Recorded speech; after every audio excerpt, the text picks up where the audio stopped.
Several studies have shown that an infection is caused by the presence of millions of bacteria per gram of tissue in the body. Surgical sutures can get contaminated by bacteria present in the environment or through the patient's own normal flora.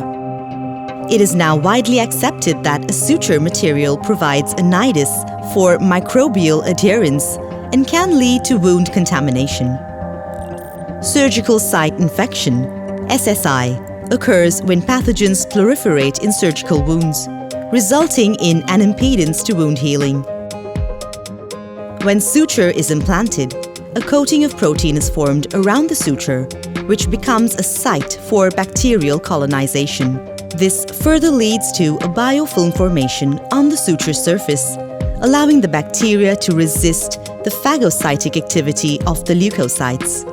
This condition thereby leads to a prolonged infective state because the formed biofilm is capable of resisting the activity of systemic or topical antibiotics. This biofilm formation can even lead to an aggravated state of antibiotic recalcitrance, where the bacteria present inside the biofilm attain the capacity to survive even under higher antibiotic concentration due to formation of an isolated state. Today, SSI is highly prevalent among surgical patients around the world. It is rated as the most frequent complication in this patient population, being responsible for 38% of infections, and majority of the SSI are caused by Staphylococcus species of bacteria. Thus, SSI has become one of the major concerns among hospitalized patients. As per evidence, SSI is associated with high clinical and economic burden, increasing hospital stay of patients by up to 3 to 20 days. SSI is also associated with a mortality rate of 3%, and 75% of the SSI-associated deaths are directly attributable to the SSI. There is a significant relationship between SSI and diabetic patients. Hyperglycemia is controlled for surgery or during hospital stay, but majority of the patients fail to manage it after discharge. Keeping in mind all the problems which are responsible for surgical site infection, a new approach was developed to reduce complications of SSI. This approach should help us to prevent these major problems.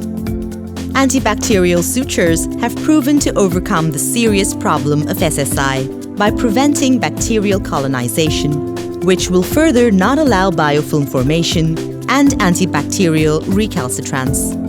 We affirmed this by conducting a test at our laboratory with Mitsu Antibacterial suture and plain suture.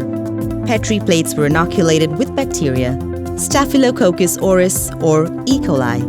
In the result, plain suture was surrounded by bacterial colonization, whereas a shield was formed around Mitsu suture, which protects the suture from bacterial colonization. In this zone of inhibition, bacteria did not grow around the suture, which is coated with antimicrobial agent triclosan.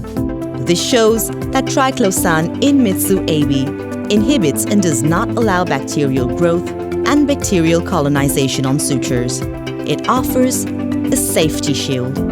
Mitsu is a braided absorbable suture made up of biodegradable polymer, that is, polyglactin 910, and is coated with powerful antimicrobial agent triclosan. Mitsu provides reducing bacterial colonization, biofilm formation, reducing antibiotic usage, reducing chances of hospital readmission, reducing the length of hospital stay, and hence the economic burden, reducing complication in diabetic and immune-compromised patients. Mitsu provides a safety shield and helps to reduce the problems associated with SSI.